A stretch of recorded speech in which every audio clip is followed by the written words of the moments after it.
And on this day, September 10th, 19 years ago, 246 people went to sleep in preparation for their morning flights.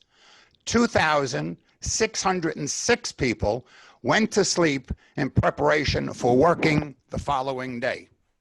343 firefighters went to sleep in preparation for their morning shift. 60 police officers went to sleep in preparation for their morning patrol. 8 paramedics went to sleep in preparation for their morning shift. However, by 10:30 the following morning, all of them were dead. And that is what happened, and that's what's being remembered this morning. It is only 10 o'clock when we start this show, but literally within a half hour time, it's the 19th anniversary. And we're talking about, and I'm rounding the number, 3,000 people, but then extrapolate that into how many families and friends. The death of one person right here between the three of us talking affects the other two. We're a family. And so, and then that affects the next person and the next person. And it changed history. And it changed respect for people. And it changed how we view things. I mean, guess what? Is the world perfect? Unfortunately, it's still not. 19 years later. And you do try to commemorate these days because it's important. It's not that you want to keep something sad alive. Okay, what you really got to try to do is keep the memory of the people who died alive, and more importantly, try to remember why they died. It was senseless. It was useless. And the only thing that came out of it is hopefully a little bit more respect and love for human life. And other than that, I have nothing to say. So that's it. Okay. Goodbye now. Hey, John, but really, after that, what do you say? Go ahead, Otto. Well, you couldn't have said it any better. I mean, it's an event that I happened to the day before, you talked about the day before, I was coming home from the Jet game with 2 of my grandsons in the car. And we went over the George Washington Bridge. And when you go over the George Washington Bridge from Jersey and you look to the right, there's a beautiful view of the city, which at that point, I remember we commented about how beautiful it looked, and the World Trade Center was in the view that we talked about. And lo and behold, 12 hours later, the building wasn't there anymore. Wow. And that registered in my head afterward.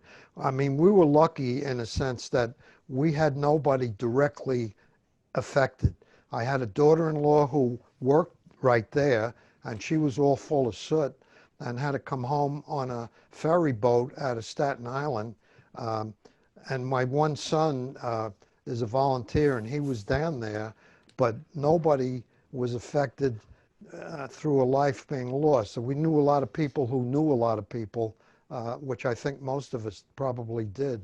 But it changed so many things that, the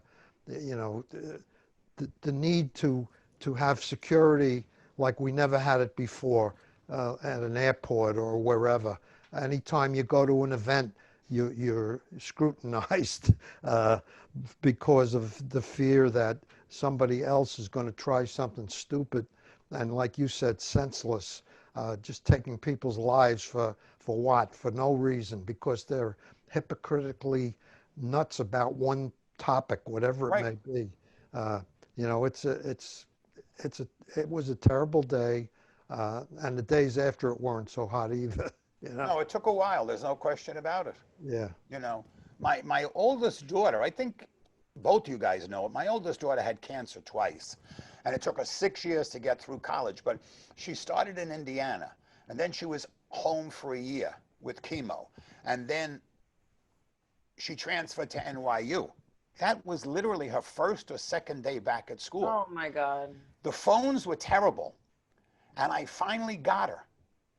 And where was she going? She was walking towards the World Trade Center. I remember I said, honey, you're going in the wrong direction. I don't care what you do. Just turn around and walk uptown. Don't go downtown. She was following the crowd. And I don't know why people seem, and we fortunately had an aunt we still do, who lived on 29th Street. I said, just get up there to her. That's all you got to do at this point. And I never heard from her again for hours, to be honest with you, which was terrible. But the phone was, I don't remember if they were busy. I don't know what you got from the phone. All I knew, you couldn't get through. And I was lucky at least to have one conversation. I knew she was okay, but just go in the right direction. Just you're going wrong. I mean, it was over at that point. All she would have been doing was walking into soot. But that's not the point. And how many people, waited for 24 hours to hear from somebody? And again, I'm talking, I had a daughter. So, I mean, the parent, I mean, that makes a difference. A partner, a loved one, a spouse, to be involved in that waiting game. It was terrible. That's all there was to it. The golf course I golf at is Douglaston, which is a public golf course. And Yeah, okay. from Douglaston, you have a beautiful view of the city on a clear day, which back in yesteryear included the World Trade Center. And the man who was working behind the counter, like a hot dog snack stand kind of counter, his son was a chef in the World Trade Center. And he looked out and he saw, and between television and actually being able to see the smoke and everything from Douglaston, he thought his son, he worked as a chef in the restaurant on the top. He thought his son was there. And, oh my God. Yeah. And the long story short of it is he couldn't communicate either. Cell phones weren't anywhere near as good as they are today. Absolutely. 19 years later. And it took a long time before he found out his son actually didn't go to work that day. And he didn't know that. And he was like a basket case, which you can understand. 100%. I mean, there's so many stories. Yeah, well, that's, everyone, like John had said, was touching. I saw that thing, John, that you read, and that was just something, that like really just sticks out at you. And then I was looking through things, and there was this really nice one from Deepak Chopra, and it said, "For me and my family personally, September 11th was a reminder that life is fleeting, impermanent, and uncertain. Therefore, we must make use of every moment and nurture with affection, tenderness, beauty, creativity, and laughter." So, it's like, it's these after effects, and I think that that's what this day also brings, just on a more general sense for people, is just, remembering, I mean, the fear and the terror and the shocking, and, so much in life, these things happen that, come out of nowhere, and what just sticks to me is when just seeing people really pull together. And that's something I don't want people to forget, especially in this kind of climate. I think it's just an important thing to see. I mean, everyone was so proud to be a New Yorker and to really band and the first responders. I mean, just seeing what was going on. I was in high school at the time, I remember. Oh, I'm just thinking as you're talking, you were a baby. Yeah, I was in high school, and I remember, we were all in there, and, I went to so many of my friends' parents, worked in the city. So, and I remember that cell phone. I remember all of us outside trying to call, and no one knew what was happening. It wasn't like media wasn't the same then as it is now, so it was a lot of like confusion, like what was going on. And I remember calling my mom, of course, and my dad at the time was roofing, and he was at a job in the city. So he was on top of a roof when this happened and saw it going down, and he had ran down to some local shop and got a disposable camera because he didn't know what the heck was happening. So my dad took pictures, and in true fashion, my dad took solace because he couldn't come home. He found a local pub and rode out the storm in the pub, because he was like, there is no way I'm getting home. We didn't have any family that lived in the city. So, he made the best of the situation, I suppose, and did that. But it's just, I think this day, and when I look on social media and you just see people recounting things, but I think it really, most importantly, serves as a reminder how important it is for people to band together and to get through. It's obviously, everyone had compared this to the current pandemic situation, and if we look right now, listen, we're not in exactly how it used to be, but the fact that New York, really pulled together in remarkable ways again, you know, in this situation. So it's something that certainly resonates in this time. You know, something that Dan Cox mentioned about a week ago about journalism emphasizing the bad, and and 9/11 is as bad as it gets, in my opinion, or that could be worse, but that's pretty bad. And I think one of the things that we all have to try to remember is that it's not all of society who's doing this. It's Yeah. like 1/10 of 1% of humanity creates all this havoc, and all, like, even the riots and the Yeah. protests and whatnot. The people who are burning houses and trucks and cars and doing all kinds of stupid things that they should be arrested for, in my opinion, uh, is a small percentage of the people. But what it does is it seems to, like, put everybody into a bad category.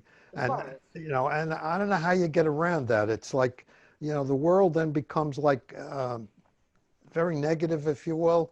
And it's really a very, very, very small percent of the population that creates all this stuff, if you will.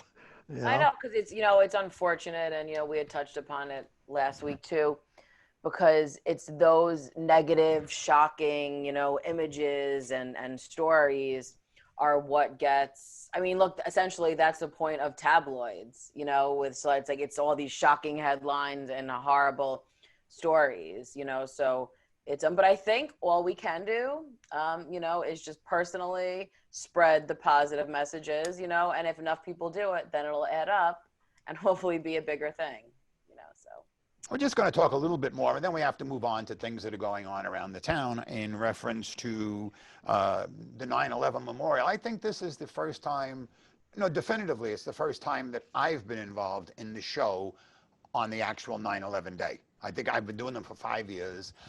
Excuse me, and this is my first one. But just, Kristina was saying it, and Kristina is queen of positivity. But one interesting thing that happened in our house is my second daughter was in Rhode Island, University of Rhode Island at the time, and my last daughter was home still in high school.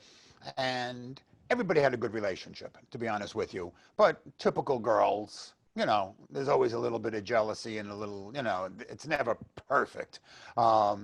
This changed that because the one in Rhode Island was very much concerned for her sister. And, knowing she had cancer and everything else, but she had no idea what was really going on until as the day went on. And it started to sink in more. I mean, she's 18 or 19. You're hearing this, okay, something blew up. I had people that literally thought it was going to be a good construction job. That it was a mistaken flight and a flaw came out. So somebody was going to be lucky and get a huge contract and put that floor or two floors back together until 2 hours later and the whole building came down, which was very interesting. But, it is something that at the end of the day changed lives. And I have to turn it around and say for most people it was positive. For those people who lost somebody, it was heartbreaking. And unfortunately, I don't know, and this is me, I don't know if I like this anniversary thing. Because if it was my son or daughter, that last night going to bed, I know I'm waking up to hear a bell rung and my daughter's name mentioned. I mean, it's still reality, and you lose somebody in life when their anniversary and their death comes along. You're still acknowledging it. Go ahead, Otto. I see you going to Well, say something. I think that death in general, not just 9/11, is kind of a personal thing, like how people handle it. Some people want to go to the cemetery every day almost. Right, okay. Others go once a year. Others never go. Others rather go to church. I think I kind of agree with you. I think that you have to handle it the way you feel you should handle it. I don't think there's a book on it, and I think all you can do is respect how other people want to do it, but the facts are you handle it how you handle it. You know, like my first wife was 40 years old when she died, and I had 3 little kids, and how I handle that, you know, maybe a lot of people didn't agree how I handled it, but that was their problem. You know, I Right. had a life to take care of. I had 3 kids to take care of. I had a job I had to try to do in between. And a lot of people are great at critiquing how somebody else ought to do something, in my opinion, all right? And until you wear those shoes, uh, don't be so great at critiquing how somebody else ought to handle it. And I think that goes back to 9/11 as well. Some people probably wouldn't really, like you said, really don't want to do this every year because it hurts or it's painful or whatever. Or maybe they have other ways of expressing their sorrow. But I think it's a very personal thing. And I don't think anybody should be reprimanded, if you will, for not doing it the way somebody else thinks they should do it. No, you're absolutely Very right, true. Go Otto. ahead, Christina. Yeah, he's. I mean, listen. The bottom line is too is that grief is such a, you know, a personal kind of thing, and how everyone handles it is very very different. You know, but I think too with this day, it does. It's, you know, it's a weird thing. Obviously, everyone gets it. It creates this, you know, weird vibe. Everyone reflects on things, but you know, I just think too, it just really serves a reminder because unfortunately, you know, a lot of people in life, listen, life's crazy, you know, so when these major events happen, all of a sudden it makes people think or reflect or, you know, want to pull together, you know, and I think it shouldn't have to always be, you know, just on that day. You know, if anything, you know, like that quote I had just read, you know, it's really something that, you know, you should feel throughout, you know, and to want to be a better person and to want to pull together and have this sense of community and just being kind to people, you know, as we say every week. And understanding, frankly, it's just, but I think, you know, it's also for, there's so many first responders who are like complete heroes. I can't even, that's what always sticks in my head was watching these things, you know, because like I said, social media at the time wasn't how it was now. So I remember coming home, you know, they let us out early and we were trying to look on TV at stuff, you know, and there was a lot of my friends that had parents, you know, that not only worked in the buildings, but that had, you know, from here. I mean, I think about all like the police and the cops that were on Long Island shooting all the volunteer. I mean, because I went to school with a bunch of volunteer firefighters and they were just going, you know, in that direction, which just is like, you know, it blows your mind thinking about people going towards something like this. So I think it's just, you know, a day to remember and to serve as a reminder to just, you know, be kind, be understanding, you know, and how important it is just to be there for one another at the end of the day. So that's my take on it, guys. Very, very true. And again, it's. I'm not saying it coldly. It is what it is, and we're going to move on. And things have changed dramatically, and you know, some people haven't gotten over it, and some people have moved on. And what Otto said is 100% correct. Nobody can judge how anybody grieves, and nobody, actually, nobody has the right to judge how anybody grieves. That's different. I can judge, keep it to myself. I might turn around and say, oh, I think I would have done this. So what? Everybody has the right. But Right. you never, nobody has the right to turn around and say, what are you doing? That's all there is to it. And you know, and in a situation like this, you know, you move on and you try to find, which is the Christina Lou way of doing things, try to find the positive. Or figure out what you have to do next and then work on that. Because Absolutely. there's always the next day. I mean, you're not going to go to bed now forever. So, you know, you got to get up. You got to, you know, it's Marcus Aurelius that basically said bed is not to be covered in a blanket. You got to kick the blankets off and get out of bed every day, no matter what it is. Get up and do something, whether you want to or not, until, you know, till death finally comes, however that happens. Yeah, and I don't think that means that you do not have empathy for all the people who lost somebody uh, in 9/11 or COVID even. Yeah. You know, you do have empathy for that. But in order to function through life, you can't dwell on that because it'll take you down. And You know, you can't fix it. You can't do anything. You can only try to, like Christina keeps saying, be a decent human being, respect the people around you, respect their viewpoint. And, you know, in this day and age, that's a problem. Uh, you know, have open dialogue, talk honestly, and then say goodbye and we're friends. You know, uh, it's very complicated. It is. It is. It's very, and it's interesting, because we were talking about 9/11, but a lot of it, obviously in a different circumstance, but parallels, the current world, and dealing with this, pandemic. I mean, we've been saying from the beginning, the way people handle this and still continue to handle it, frankly, are very different. I could poll, 10 of my family and friends, and everyone's going to have a different viewpoint as to, what's happening, their comfort level with things, if they're more scared or if they're more ready to go on, so it's really, that's something that's really stuck in my head this whole time is how you just need to, and listen, it's human nature. I'm not sitting here acting like it's so easy to be like, I understand everyone's viewpoint, but it's something that you need to really acknowledge and just, and accept and not, push or get hurt about certain things. It's just, it's certainly an important thing to do. And just like I said, Otto said it, just, it's called respecting people. And, it's hard. We could sit here and say, get out of bed and move, but, it takes steps, but I think the bottom line is making, a little goal for the day, whether it could be so small, it's hard for people, especially now, with mental health and anxiety and depression. So these things are, it's not that easy to kind of, go about your day with certain things. But I think it's important to talk to someone, to really seek help, to recognize that most people are going through it in different ways. And it's just, it's the open dialogue, Otto, you said it perfectly, is something that can be really taken with people in all different life situations. Right. Actually, I was talking to the supervisor yesterday.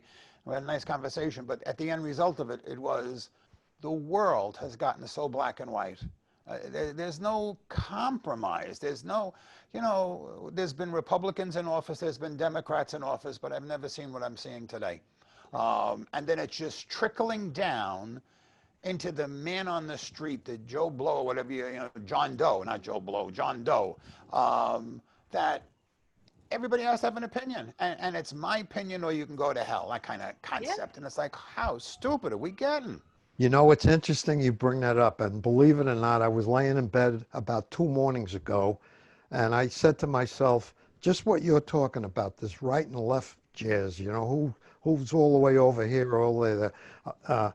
People have they label you because of one thing.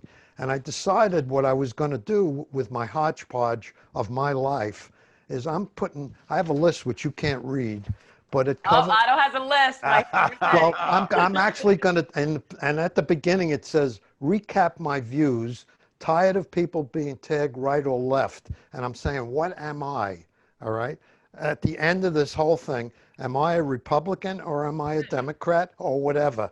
And the questions all revolve around abortion, political platforms, religion, race, law and order, protests, immigration, welfare, economy, antitrust, education, mental health, court system. What do I believe with all of these things? And do I believe all of these things are with one party platform? No, in my opinion, all right? So therefore, what am I when it's all over? And I'm tired of people saying, oh, you're all the way over there, Why is that? Because I think immigration, we ought to be a little lenient with people sometimes, all right? Family situation. So that tags you right away. That eliminates all 98% of the other things. And that stuff starts to get at me. So I'm saying to myself, I'm going to analyze myself and find out what I really am. I love it. I like that little brain. And I'm actually going to do this. I'm going to actually, in this hodgepodge I have for my family, I'm actually going through this with the intent of, well, what am I when it's all over? I believe I'm in the middle. Yeah. Okay. And I think, John, you pointed it out once too. You said, or Dan pointed it out, 80% of the people are in the middle. Yep. you know, in most of the compromising views, one way or Right, the other. right. We're having a wonderful conversation, and you know, we started off in acknowledging the seriousness of the 9/11 memorial that's going on today, and the seriousness and how the world changed because of 9/11. And you know, everybody has their opinion. But we do have to touch on some of the stuff that's going on around the town, because here in North Hempstead, there has been such an effort to maintain some degree of normalcy during this pandemic at the end of the day. And it's been hard, and it still is hard. Kids are going back to school, and it's nightmarish. But Kristina, give us some updates. Yeah, so it's a crazy time. We're like in September, which is still kind of blows my mind that this is here. But on a positive note, I just saw on the town website, they extended the summer season. So different beaches are going to stay open through September 20th, Okay. which I thought was really good. So we could, you know, still, I keep saying to people, I said, summer's not actually over. So I'm going to hold on to certain things. You know, I'm not totally ready to just dive right into fall yet. So I'm going to ride out this summer wave for a little bit longer. But what September also means is our fabulous radio show anniversary, which we will be celebrating next week. It's our 9th anniversary, which is crazy because that means next year's the big one. But it's really exciting. So we're going to have the supervisor on and some little fun segments. So I want everyone to definitely check that out, because that is always a good time, and a good time for reflection and a fun time to share. So that's next week. Also, just some shows I want to promote that are coming up. We have on Dahlia Ellison, who is a real estate broker with Douglas Elliman, and she's going to discuss Long Island real estate trends during this time. I mean, I think everyone sees the headlines that the real estate, especially on Long Island, is skyrocketing right now, with everyone kind of leaving the city, coming this way. So she'll talk about that. We also have on Kyle Strober, who is the executive director of Association for a Better Long Island. He's going to talk about the initiatives that are going on with that organization. We have U.S. Congresswoman Kathleen Rice will be on, which is very exciting. Thomas Camber, who is the executive director at the OATS, which is Older Adults Technology Services. So he'll talk about the different technology initiatives that are going on for seniors, which is going to be definitely exciting. And then we have on Gina Saletti, who is with Nassau County. She's going to talk about the voting procedures during this pandemic. So that's just a few little glimpses as to what's going on. Certainly a variety of things. I learned a little something. Gina's husband and my son were volunteer firemen together. Oh. I didn't hear what you said, Otto. Gina's son, not Gina's son, Gina's husband Right, and Kevin. my son were volunteer firemen together in Manhasset. Wow. They knew each other. She saw my name, and that her husband matched up the fact that he knew the name. So it's a little small world in a way. Oh, It really is. And Kevin's a wonderful guy. He really is. I met him, I don't know, 6 or 7 years ago. He's a gentleman. Yeah, I don't obviously know him, but I know of him because of my. Right. Yeah. So. You know what? That's one thing that's very interesting, and we see it. I'm going to say Otto the most, followed by me and Kristina the least. The connections. Who knows somebody, and as you're having a conversation, it's like, oh, your kid went to school with my daughter or my son, and here is the fire department. You know, that degrees of separation. Even though people are all over the world now, nobody's staying in their little community and never moving out. They're moving out. And Gina's wonderful. I mean, she's running for the assembly, which is the first time she's going to be doing that. And but she's been such a benefit to Nassau County, to Nassau County, but also to North Hempstead for years. That you know, when an opportunity comes for somebody, you got to be there, and you have to take advantage of it. But Kevin's a wonderful guy. What did your son do? Say what? Otto? What does my son do? Yeah. Now, he lives in Pennsylvania. He's in sales. Oh, Uh, okay. he just had his birthday yesterday, uh, 49.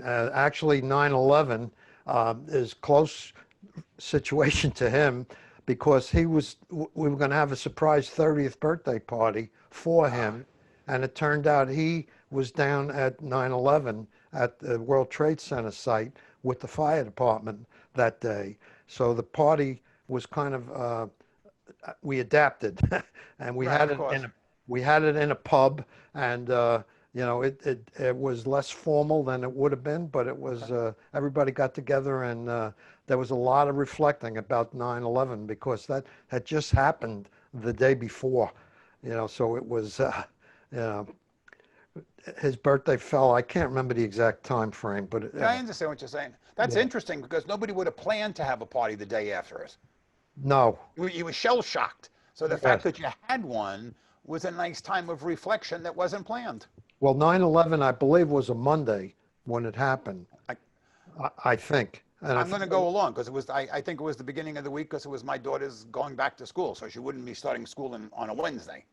well, we're back to 9/11 for a second, but I was in Pennsylvania. Actually, I was a sales manager with Mars, and we just that morning started a national sales meeting. And one of the people who got to the meeting was a guy from Toronto, and he flew in that morning into Philadelphia from Toronto, and he was basically in the sky when all these planes were coming down or causing problems between the Pentagon and the flight in Pennsylvania and New York. There was a lot of stuff going on, and he was up in the air, so we weren't too sure what was going on. And bottom line, Mars was a company that had a nice big cafeteria and had a lot of television. So next thing you know, everybody's congregating in the cafeteria watching TV. And we couldn't leave if we wanted to. No trains, roads were closed, planes were out of action. It was all bad. So anyhow, That's amazing. It's hindsight. Um, but I actually want to promote, we have, which is something that's coming up tomorrow, is called Shed the Meds Pharmaceutical Drop-Off Event.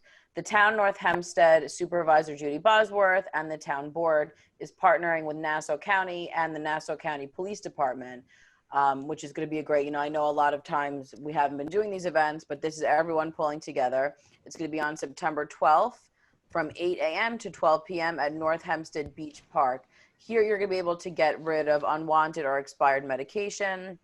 They're really trying to promote, obviously not flushing it or children getting this in their hands as well. So this includes prescriptions, prescription patches, medications, ointments, over-the-counter meds, vitamins, sample medications, medications for pets. But some things are not accepted. I just want to remind people. So that's needles, sharps, aerosol cans, thermometers, ointments, either liquid or lotion, hydrogen peroxide, inhalers. Any medication from businesses will not be accepted. So that's just a little thing. But you can call 311 or 869-6311 for more information on that. But I think that's a great reason to get out there. In October, I know there's going to be a bunch, 2 different, the STOP program. So you could also kind of clean out your garage or your house, whatever it might be, and get rid of stuff too. So we'll promote those as they get closer as well. the med one, just to touch on it for 1 second, a little bit more. They pile up. Like over the last 2 years, I have taken a lot of medication, and they've changed a lot on me. So I'll take it for 2 days, 3 days. I get a reaction, but a lot of the insurance companies want 3 months prescriptions. The amount of pills I have, it's staggering. So now I have 3 a day. So that's 9, 18, 270 pills. And after taking them for a week, they're not working. And the doctor said, stop, I'm giving you a new prescription for something else. I could build a house. And God forbid, one of 2 things happen. They get into the hand of a child, and you don't put them down the toilet. You got to take care of them properly. I mean, because it just hurting the environment. And I think it's like in the water district in Great Neck, when they talk about these things, the pollution brought about by just dropping the drugs in. I don't know how they take care of them when you drop them off at these sites, but it behooves everybody, in my mind, bring them to the site. It's the safest place to deal with it. No, Back to absolutely. you, And it's Kristina. so, yeah, and it's so easy to, just to gather it all, put it all in a shopping bag, and it really takes the heat off of you, trying to figure out. Listen, we all know, like, the easier thing, so I'm just going to toss it in the garbage, I'm going to toss it here, but that's really not the safe way to do things. And this is a real easy way to kind of do your part in the whole situation. I also want to remind people that so many of our programs are now through Zoom, which is really wonderful. Hot off the presses, our caregiver support group is now going to be meeting via Zoom.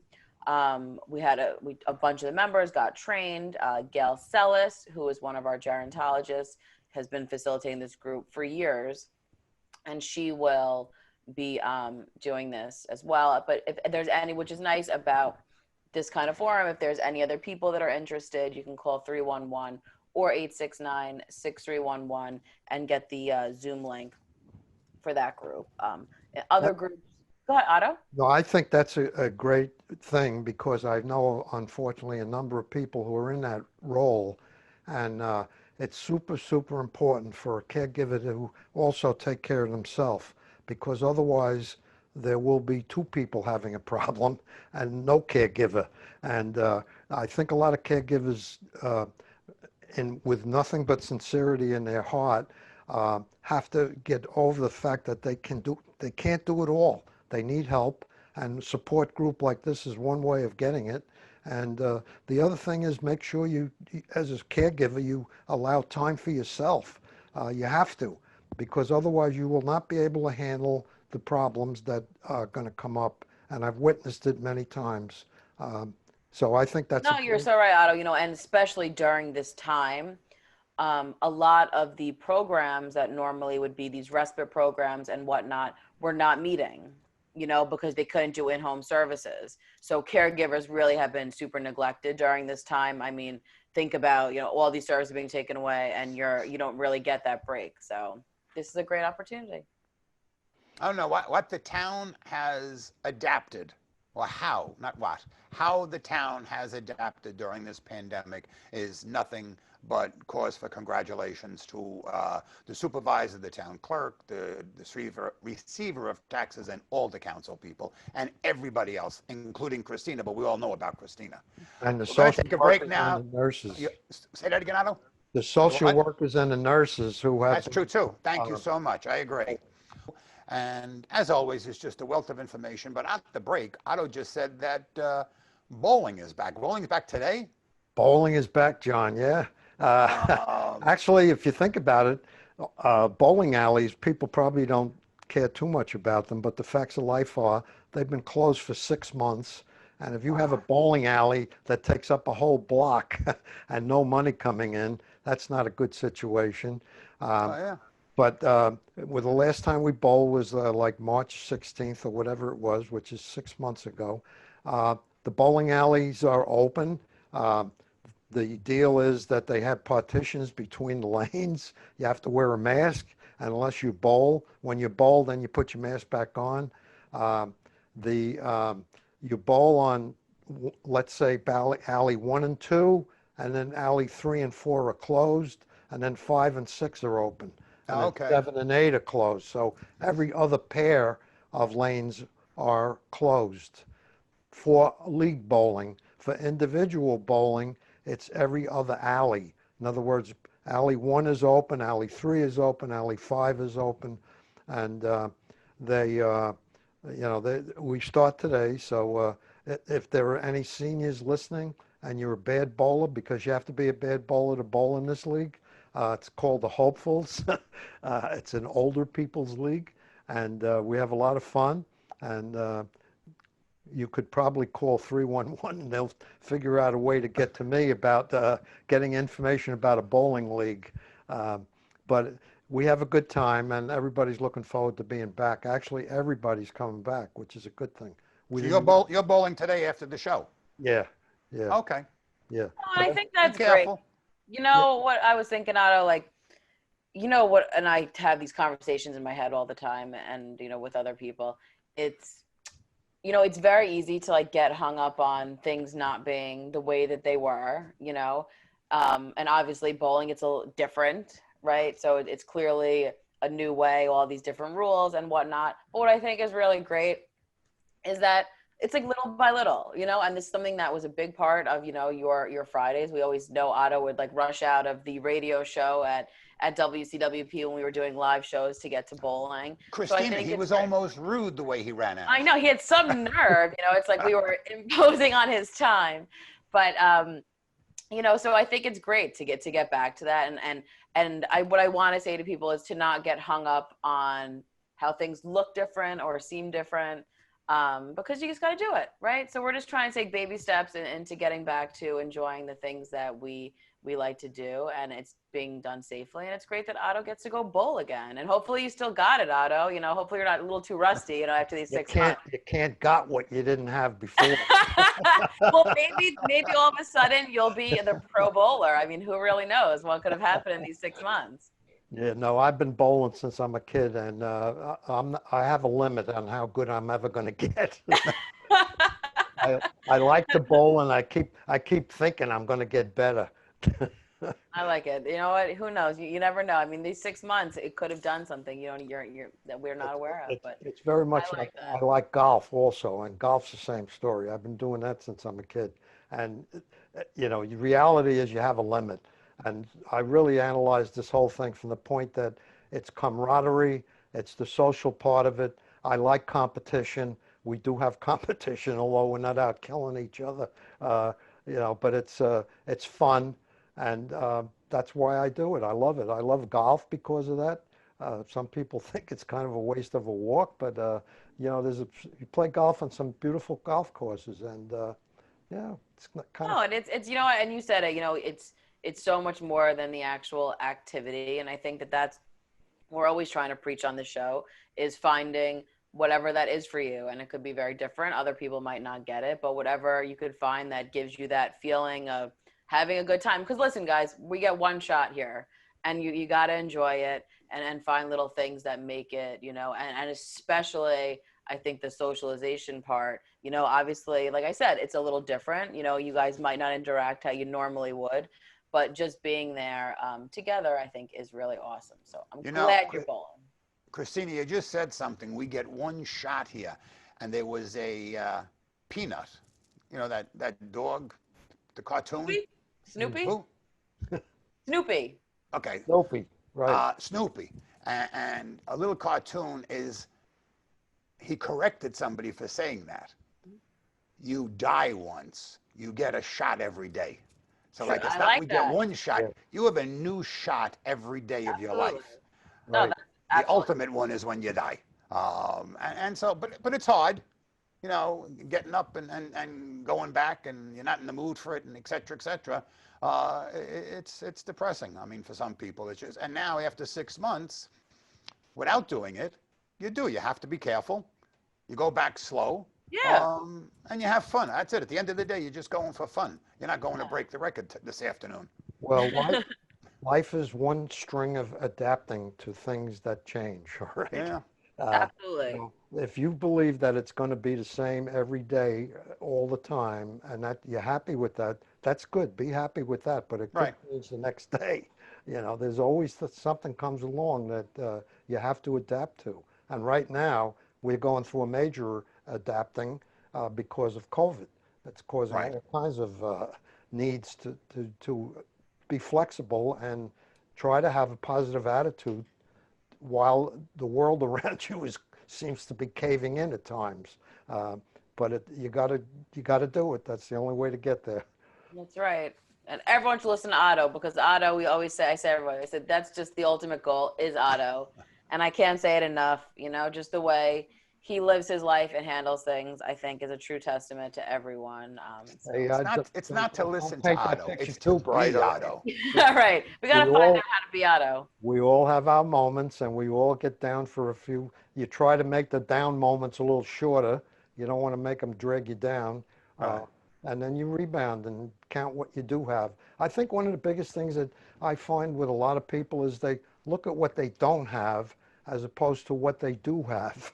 You know, we all have a lot of things that are really good, and there's some things we would like to have, but we don't have. So you don't have them, but look at what you have. You know, we all have a lot of blessings, and I think that's what you have to focus on.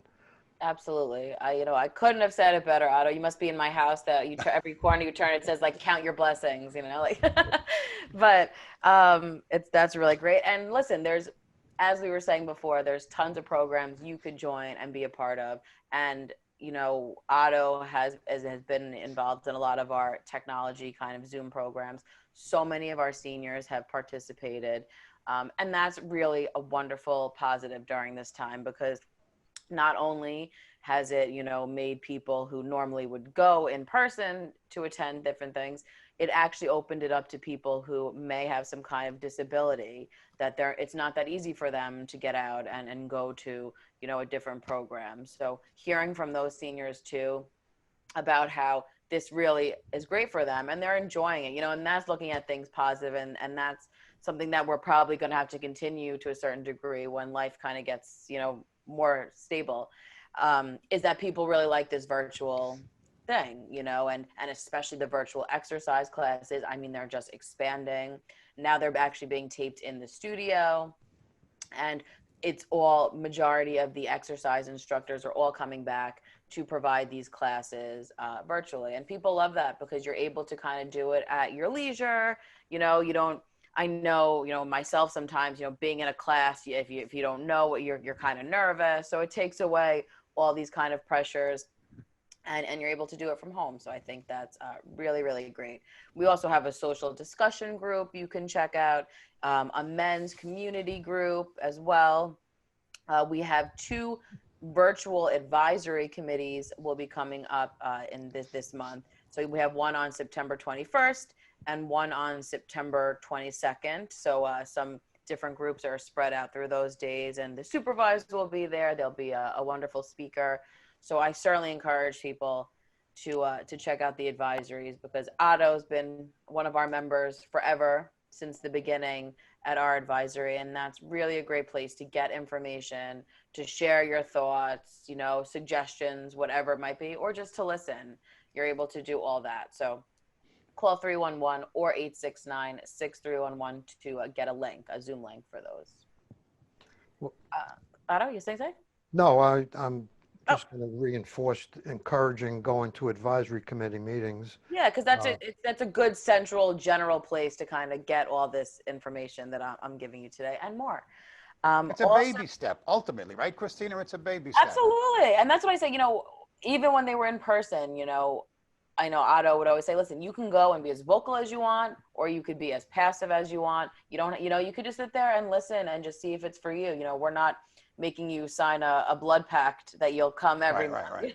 So you come to your convenience. And what's nice too is, we're approaching fall. After fall is winter, and the weather is not the best. So now having these virtual things, I think, will actually make us even more connected to people in ways that we couldn't be before. So I have one question, Kristina, before we're going to switch over to Doctor. Is there any anticipation of having any of these like fall flings, or everything's going to be virtual through the end of the year? So we haven't gotten, it's been very touch and go. I mean, hence I'm still at home. It looks like next week I'll actually be in the office, which is going to be, a different change. But it's kind of, we're seeing how things go. Listen, certain things opened up sooner than we thought they would open and whatnot. So we're kind of all over the place, but I will always give you the information as far as if anything is scheduled. Right now, nothing is currently scheduled. But listen, all you could do is call 311 also, and they can give you all the information that you need. You've been listening to Senior Talk Radio here on 88.1 FM and WCWP.org.